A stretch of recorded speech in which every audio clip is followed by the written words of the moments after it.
मैं जब से आया मैं गिन रहा था कि संगत कितनी है, तो 33 गिनने के बाद रुक गए और मैं वेट कर रहा था कि कब 50 हो, क्योंकि उसके पीछे एक कारण है क्यों गिन रहा था मैं। अभी 15-20 दिन पहले, मतलब महीना नहीं हुआ, हो गया लगभग फर्स्ट ईयर, मेरे को गुरुजी आए सपने में और मैं जैसे कहीं पे सत्संग चल रहा है और मैं बारी आई मेरी और मैं जाके गुरुजी के सामने खड़ा हुआ, तो देख रहे हैं, मैं वेट कर रहा हूँ कुछ बोलेंगे, गुरुजी चुपचाप बैठे हैं। मैंने कहा गुरुजी कुछ तो बोलो। कहते 5000 बंदियां नाल सत्संग करना। मैं कह हैं कहते 1 महीने। मैं कहा गुरुजी 5000? कहते चल 50। सो मैं जब से आया हूँ 33 के बाद काउंट नहीं बढ़ रहा था। मैं कहा कैसे होगा ये और जिस दिन से ये सपना आया उस दिन से मैं रेस्टलेस हो रहा हूँ, क्योंकि मैं 4-5 साल से गुरुजी से जुड़ा हूँ, लेकिन 3-4 साल पहले 1 या 2 बारी ऐसी अपॉर्चुनिटी मिली है मेरे को सत्संग शेयर करने की। और आज थोड़ा लंबा सत्संग है। आज क्यों यहाँ पे मेरे को सत्संग के लिए भेजा गुरुजी ने, एंड में जाके आपको समझ आएगा। तो मेरे को एक तो ये था कि 3-4 साल से कभी सत्संग शेयर नहीं किया था, तो सपने में आया तो गुरुजी ने हुक्म ही दे दिया कि अब सत्संग करो। और उस दिन से मैं परेशान था कि 5000 वाला क्या चक्कर था, 50 वाला। फिर क्योंकि मेरे को ये था कि मैं अपने घर पे सत्संग कराऊंगा, और वो मुझे विद इन 1 मंथ पॉसिबल इसलिए नज़र नहीं आ रहा था क्योंकि मैंने प्लान किया था 10 दिसंबर को मेरी बेटी आई थी उसके बाद, और वो 1 महीने से हो। तो आज गुरुजी ने वो 1 महीने वाली डेडलाइन भी मेरे से कवर करा दी कि चलो आज तुमने यहाँ पे सत्संग करना है, और आप सब लोगों को पार्ट बना दिया उसका ओके। सो अभी मैं आपको बताता हूँ कि मैं कैसे जुड़ा गुरुजी से। 4-5 साल पहले मैं कुछ ज़्यादा रिलीजियस नहीं रहा कभी, मतलब रिलीजियस इतना कि बहुत ज़्यादा रिलीजियस नहीं, और थोड़ा बहुत कच्चा पक्का, राइट। तो स्पिरिचुअल रहा हूँ शुरू से। स्पिरिचुअलिटी में बहुत सारे गुरु जो टीवी चैनल पे आते हैं, सब गुरु केशवन सबको सुनता रहा हूँ, और कुछ ज़्यादा ज्ञान इकट्ठा हो गया। ज्ञान का समझ लो, जब ज्ञान आता है तो अहंकार भी आ जाता है। तो किसी ने बोला, मेरी सिस्टर ने बोला कि गुरुजी का गाड़ियों पे स्टिकर लगे होते हैं, देखा कभी, मालूम है क्या है गुरुजी का बारे में? मैं कहा नहीं। क्योंकि मंदिर है उधर। मैं कहा चलो R&D कराते हैं। तो एक दिन ऐसे ही मतलब चले गए मजे लेने के लिए, कोई किसी भाव से नहीं गया मैं, क्योंकि जब स्पिरिचुअल ज्ञान इकट्ठा हो जाता है ना तो फिर ऐसी चीज़ें जो है ना उनमें भाव नहीं रहता। और जब वहाँ गया तो बड़े एटीट्यूड से कि भाई पता नहीं कौन है गुरुजी, देखते हैं। और बट वहाँ जब पहुँचे मंदिर में, वहाँ पे चारों तरफ सिर्फ मैं लोगों को ही देखता रह गया, क्यों यूँ लगा था इतने सोफिस्टिकेटेड डेक्टअप लोग।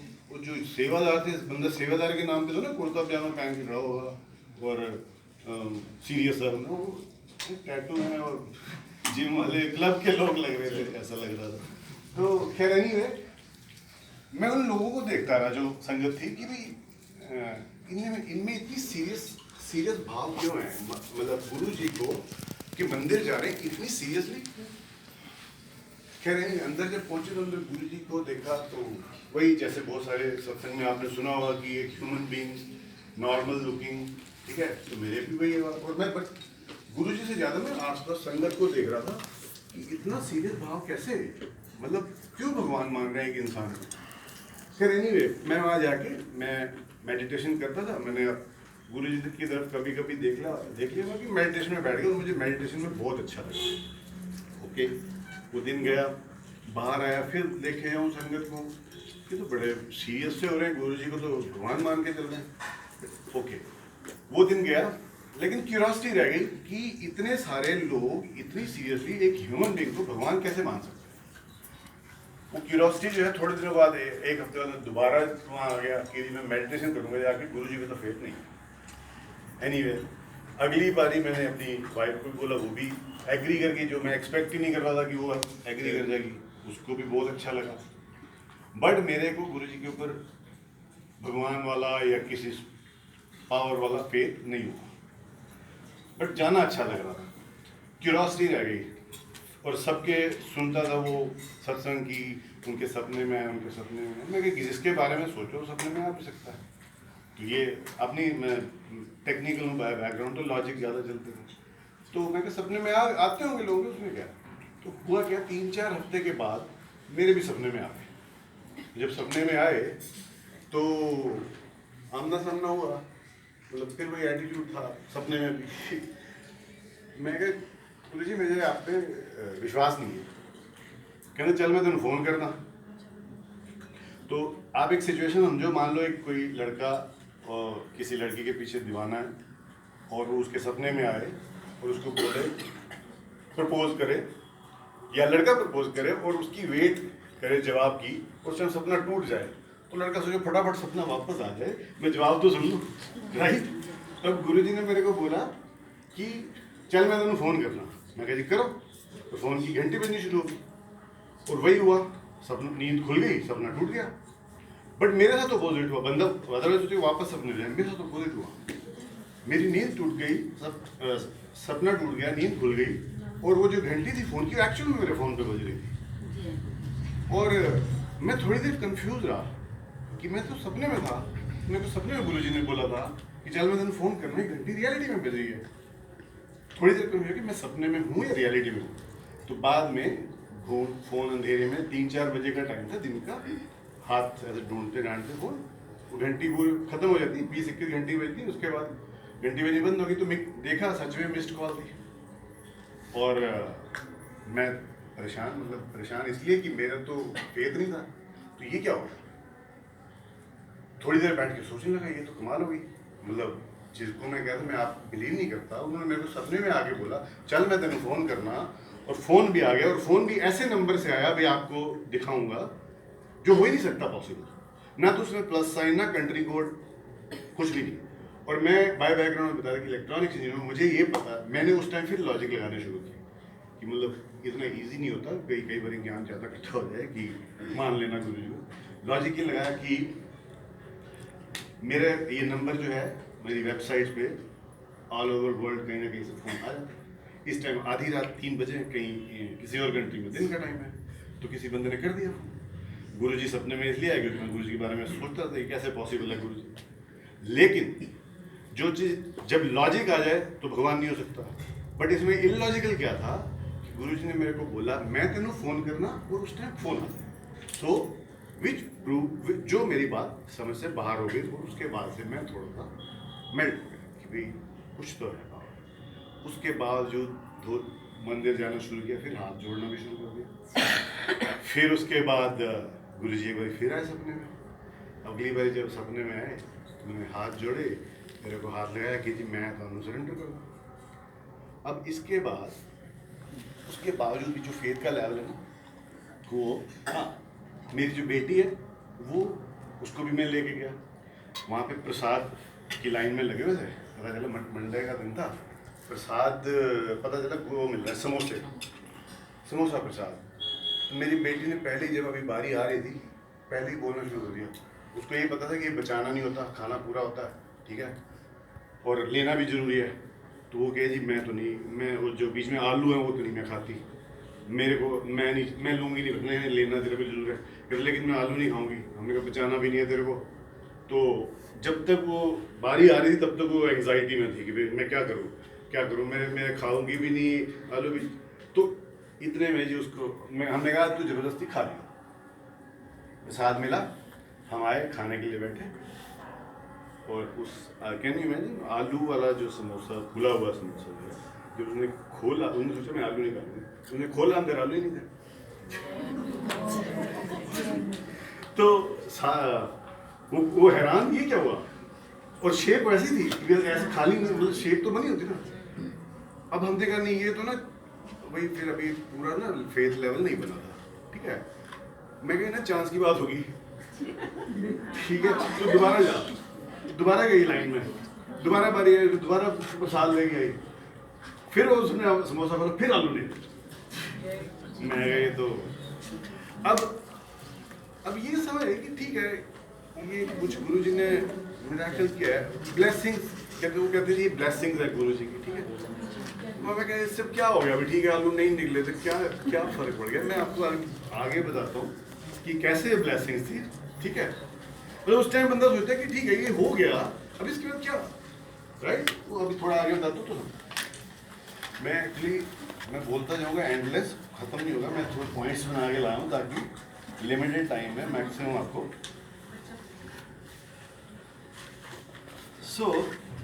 एक बारी और सत्संग मतलब फिर गुरुजी आए एक बारी सपने में। तो ये था ना, जब ये भी तब की बात है जब फेथ लाल उतना नहीं बैठा।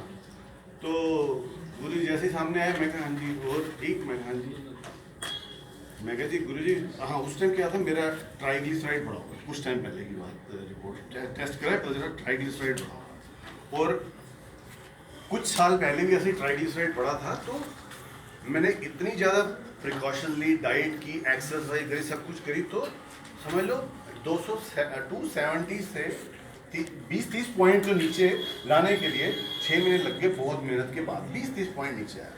और जब मैंने जब ये सब टेस्ट बाद में अभी जो करा था कुछ सपना आने से पहले, उस टाइम था मेरा 350, ठीक है। तो मैं वरीड हो गया, मैं कहा तो बहुत ज़्यादा है। पहले 270 के आसपास था, 270 से 240-30 लाया था, अब तो 350। तो जब गुरुजी सपने में आए तो गुरुजी से मैं बड़ा ना कैजुअल रहा हूँ हमेशा सपने में, कि जैसे हमेशा चैलेंजिंग, तब की बात है वो जब फेथ कहने और ठीक। मैं कहा गुरुजी मेरा ट्राइग्लिसराइड ठीक कर दो। कहते अच्छा कॉम्बिनेशन 32 ले लेंगे, ठीक है। और ये बोले, और मेरा सपना उसके बाद फिर वही नींद खुल गई। अगेन 3-4 बजे का टाइम था। मैं उठ के ना फटाफट ना रट्टा मारना शुरू कर दिया, कॉम्बिनेशन 32 कॉम्बिनेशन। और सुबह मेरे को, मैं सोचे जाऊँ ये कॉम्बिनेशन 32 मेरे को थोड़ी बहुत ना, कभी बचपन में ऐसे होम्योपैथी मेरी कॉम्बिनेशन वगैरह होम्योपैथी में होते हैं। मैं होम्योपैथी की शॉप पे गया और उसको बोला कि मेरे को कॉम्बिनेशन 32 दे दो। कहते नहीं, वो तो 28 तक आते हैं। मैं कि नहीं 32 तक आते हैं। कहते आप प्रिस्क्रिप्शन लाए हो? मतलब डॉक्टर ने बोला, मैंने हाँ प्रिस्क्रिप्शन लाए हो? मैंने प्रिस्क्रिप्शन कर रही है। मैं कहा लेकिन 32 आता है। फेथ इतना हो गया था, मैं गुरुजी ने सपने में आके बोला है कॉम्बिनेशन 32 तो होगा। कहते नहीं 28 तक। मैं कहा डोंट भी चेक, इधर चेक किया थोड़ी शॉप में, कहते नहीं जी 28 तक ही। बट मेरे को तब तक अच्छा खासा फेथ हो गया था। मैं वहीं खड़ा रहा उसकी दुकान पे, सारी दुकान छान दी और एक कोने में कॉम्बिनेशन मैं को पढ़ा था। कहते कहाँ दिखाया उसको ऐसे, कहता हाँ है। मैं फिर आप कैसे कह रहे हो 32 होता ही नहीं है? मैं तो डॉक्टर नहीं हूँ, तुम कोई अपनी दुकान संभाल रहे हो, मेरे को बोलो 32 नहीं होता। कहते नहीं, ले गया। मैंने हफ्ता 15 दिन लिया जो उस पर लिखा था जैसे, और उसके बाद फिर केयरलेस हो गया, फिर डाइट के लिए केयरलेस, एक्सरसाइज के लिए। फिर सडनली रियलाइज हुआ कि मैं कहीं वो बढ़ नहीं गया। मतलब मैंने टेस्ट नहीं कराया था दोबारा, वो मेडिसिन लेना भी भूल गया मैं कुछ दिनों के बाद। फिर मुझे रियलाइज हुआ, मैं दोबारा टेस्ट कराता हूँ। तो जो मेरा 350 था, आपको दोबारा याद कराता हूँ कि मुझे 20 या 30 पॉइंट घटाने के लिए 6 महीने एग्रेसिव एक्सरसाइज और पता नहीं हर्बल क्या क्या लिया मैंने, 20 या 30 पॉइंट घटे। अभी जो 350 था ये सीधा मेरा 170 पॉइंट नीचे, मतलब 350 से 220 आ, without any exercise, without any diet, जो मैं कह रहा हूँ careless. So this was one more blessing from Guruji. So मैं आपको बता रहा था कि उसके बाद ना जो मैं अपनी बता रहा बेटी के बारे में, हम वो उसका कॉलेज वगैरह का टाइम आया कि उसका एडमिशन के लिए। हम सोच उसके बड़े अच्छे, वैसे अच्छे मार्क्स, ब्लेस्ड, वो भी ब्लेस्ड थी तो अच्छे मार्क्स आते थे। 19 हमने ना, किसी ने, मेरे कज़न ने उसको बोला कि ना तुम US भेजो, क्योंकि आप, मैं क्या था US 2 करोड़ रुपए का बजट है, अपने बच्चे नहीं, मतलब मेरा बिजनेस उस टाइम कुछ नहीं चल रहा था अच्छा, मतलब 8-10 लाख भी निकालना बड़ा मुश्किल वाली बात थी, ठीक है। तो वो मेरे को 2 करोड़ वाला प्रपोजल दे रहा था कि तुम US भेज दो, इसको स्कॉलरशिप मिल जाएगी, राइट। संजय जी जरा सारी चीज़ ध्यान से सुनना। आज का सत्संग, आज का दिन भी मेरे लिए सत्संग है, तो आपको कहते हैं, ठीक है। तो मैंने कहा भाई मैं नहीं अफोर्ड कर पाऊँ। कहते नहीं, उसने मेरे को खूब मोटिवेट किया, पुश किया मेरे कज़न ने कि तो स्कॉलरशिप मिल जाएगी। तो मैंने स्कॉलरशिप तो मिलेगी, ट्यूशन फीस की 2 करोड़ में से लेट से 1 करोड़ करो, बाकी 80-90 लाख में मेरे बस की नहीं है। कहते नहीं, वहाँ पे बच्चों को जॉब भी मिल जाती है, उससे कवर हो जाता है। कहते तू कर तो सही, स्कॉलरशिप मिले तब सोचो ना, अभी पहले से क्यों सोच रहे। मैं कहा ठीक है। और हमने तैयारी शुरू कर दी और तैयारी करने के बाद संजय जी उसको वहाँ पे 5-6 यूनिवर्सिटीज़ में एडमिशन मिला और 3 यूनिवर्सिटी से 90% स्कॉलरशिप मिली। उसके मैथ्स में 100 मार्क्स थे और 12th में 99% मार्क्स थे। इंडिया के अंदर बहुत अच्छी ऑप्शन थी उसके लिए। जब 99% मार्क्स में 12th में, तो इंडिया में बड़े अच्छे कॉलेज की ऑप्शन होती है। उसके बावजूद भी मेरी हिम्मत ना होते हुए भी जो 80-90 लाख रुपए का डिसीजन था, मैंने ना ले लिया। मैं कहा ठीक है। मेरी वाइफ ने बोला कैसे कैसे करोगे? मैं गुरुजी कराएंगे, प्रैक्टिकल बातें किया करो। तो मैं गुरुजी कराएंगे। कहते अभी इतना हमारे मतलब बिजनेस में इतना अच्छा सीन नहीं था, कुछ था, डाउनफॉल था। मैं क्या ऐसे जिस दिन उसने जाना होगा ना कराएंगे, देखी जाए। मैं एक और क्योंकि क्वेश्चन ये था कि अगर इंडिया में डेट्स निकल गई तो ये ना वहाँ की रहेगी ना इंडिया की रहेगी। अगर इंडिया के कॉलेजेस की डेट निकल गई और उस तक मेरा तब तक एडमिशन का यूएस का टाइम आ गया, मेरे पास अरेंजमेंट नहीं हुआ कुछ, तो क्या करेंगे? इंडिया में भी लेकर नहीं लेंगे। तो खैर जी धीरे धीरे टाइम आता गया और जब टाइम आया तो सबसे पहले तो वो लग गया lockdown all over the world. सिर्फ 20,000 रुपये लगे हमारे, जहाँ 20 लाख रुपये लगने थे, तो एक साल वैसे निकल गया 20,000 रुपये में। फिर उसके बाद नेक्स्ट ईयर स्टार्ट हुआ। फिर सबसे बड़ी टेंशन, अब एडमिशन हो गया, सब कुछ हो गया, अब यूएस से जाएगी। हमें सबसे बड़ा स्ट्रेस है तो छोटी जैसे ना आजकल के बच्चे बिगड़े होते हैं, घर में थाली नहीं रख के आने, ऐसे भी मैं वहाँ जाके अपने आप को कैसे संभालेंगे, मतलब इधर से उधर।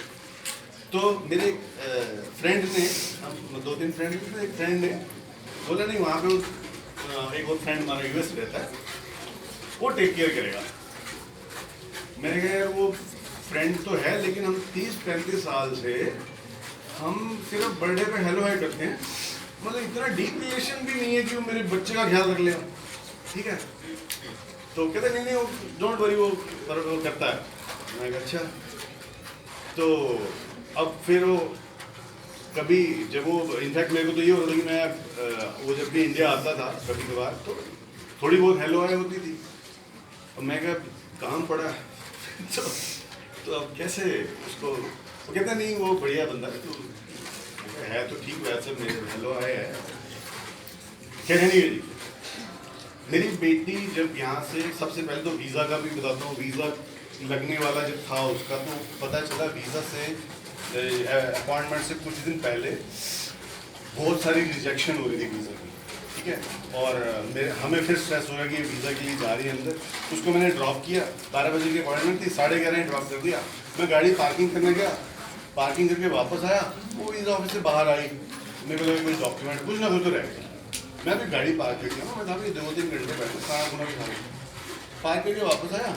और उसको ना मैं क्या टेंशन नहीं लेना, गुरुजी साथ है, तो वो भी स्ट्रेस में थी क्योंकि दो उसकी फ्रेंड ने बताया कि कल 7 में से 4 लोग का वीज़ा रिजेक्ट हो गया, तो स्ट्रेस में थी। तो जाते हुए ना मैं उसको बाइक किया, मैं गुरुजी अंदर बैठे चिंता मत करना, ये बोला मैंने, गुरुजी अंदर बैठे चिंता मत करना, ठीक है। मैं गाड़ी पार्क करके वापस आया, वो अंदर से अभी क्योंकि 12 बजे का टाइम था, वो 11:30 चली गई, अंदर से वापस आ गई और चेहरे पे थोड़ा मतलब नॉर्मल है। मैं क्या हुआ, कहती लग गया। मतलब अभी 12 बजे मैं गाड़ी पार करके वापस आया, कहती वीज़ा लग गया। मैं एक्साइटेड थी, कहती क्यों, ठीक है लग गया। और कहते जो अंदर जो वीज़ा दे रहा था ना वो भी गंजे थे, वो गुरुजी दस्ती करे तो कहते उन्होंने बस मेरे को पकड़ा, मतलब अगर 7 में से 4 लोगों को रिजेक्ट कर रहे हैं और अगले दिन मेरी बेटी आ रही है, उसको फाइल ली, ओके किया बाहर। तो उसके बाद नेक्स्ट ओके, जब मैं वहाँ पे जब वो गई, मेरी सबसे बड़ी टेंशन थी अब वहाँ पे उसको समझ राइट। और वो मेरे फ्रेंड ने उसको पिकअप किया, अपने घर रखा, फिर उसको वहाँ यूनिवर्सिटी ड्रॉप करके आया। एक चीज मतलब जितने हाथ पैर मैंने लाइफ में मारे होंगे ना, भगा दौड़ी करी होगी उसके लिए, मेरे फ्रेंड ने वहाँ पे उसके लिए इतनी केयर करी, ठीक है। और मेरे को बार बार लगा तो ने ब्लेस कर दिया हमें, मतलब एक वहाँ पे एक बंदा मिल गया हमें जो फादर ने टेक केयर करनी थी। मैंने उसको बोला अपने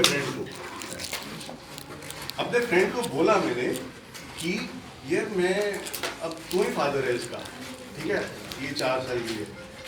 और मैं उसको बोलूँ कभी यार मैं अब तेरा ये कैसे थैंक यू करूँ, मतलब मेरे ऊपर इतना ज़्यादा बर्डन फील हो रहा था मेरे को कि जो फ्रेंड कभी इंडिया आता था वो मेरे से कुछ मंगवाता था, जैसे मेरा एक्सेसरी इम्पोर्ट का बिजनेस है, कुछ भी मंगाता 2-3 हज़ार रुपये की चीज़ उससे मैं पैसे ले लेता था। आई मीन वो मैं उसको मना करता था लेकिन फिर भी वो दे देता था। 2-3 हज़ार रुपये तक की चीज़ उसको मैंने उसको दी और उसके पैसे लिए।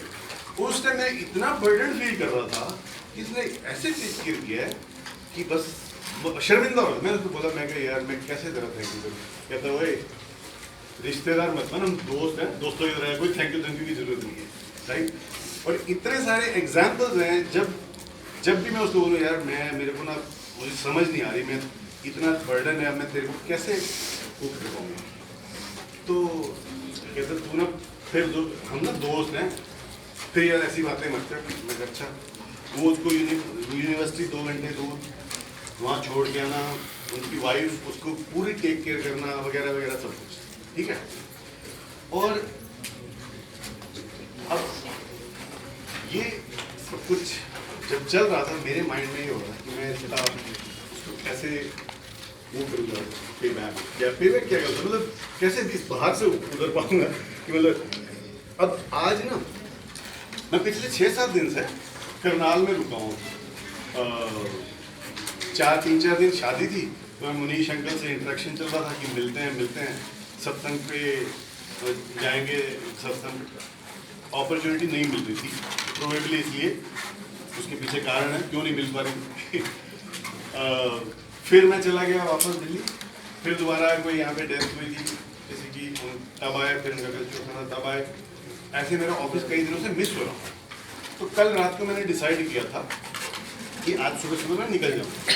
और सुबह मैंने मेरा लंच ब्रेकफास्ट पैक हो गया था, मेरी वाइफ ने ही रुकना था और मैंने जाना था, सब कुछ पैक हो गया। इतने में मेरे ब्रदर मतलब सब लोग पुश कर रहे थे कि नहीं रुक जाओ आज के दिन, कल इकट्ठे। मेरी वाइफ ने कल आना था। मैं कहा मेरे को आज ऑफिस बहुत दिन हो गए छोड़े हुए, खाली मतलब गया नहीं, तो आज मेरे को बहुत जरूरी है। तो सुबह चलने लगा, बिल्कुल रेडी था, तो मेरे ब्रदर इन लॉ उठ के आ गए, अभी छोटे वाला, क्या आप रुक जाओ ना यार। नहीं आप मत जाओ। उसने थोड़ा सा और पुश किया, मैंने कहा ठीक है तो रुक जाते हैं। फिर बाकी सारे लोग क्या बात गए नहीं, मैं क्या नहीं जाता। तो एनीवे ये सब हुआ। उसके बाद मुनीश अंकल का फ़ोन आया कि वो कुछ ब्लूटूथ चाहिए, कुछ ना कुछ चाहिए, जो मेरे से इनको काम था कभी, पर वो एक्चुअली इनको भी नहीं पता, वो फ़ोन गुरुजी ने कराया था। और इनको ये भी नहीं पता कि मैं करनाल में हूँ, ठीक है। और इन्होंने कहा कि आज ना सत्संग है करनाल में, तो मैंने वहाँ जाना। मैं कहा मैं भी करनाल में हूँ तो मैं भी चलता हूँ। अरे वाह करनाल में मज़ा आ गया। तो मतलब इनको नहीं पता था कि मैं करनाल हूँ। तो वो यहाँ आने का एक कारण तो ये था कि 30 दिनों में 50 लोग हो गए यहाँ पे, 50 लोगों को मेरे को सत्संग करना था।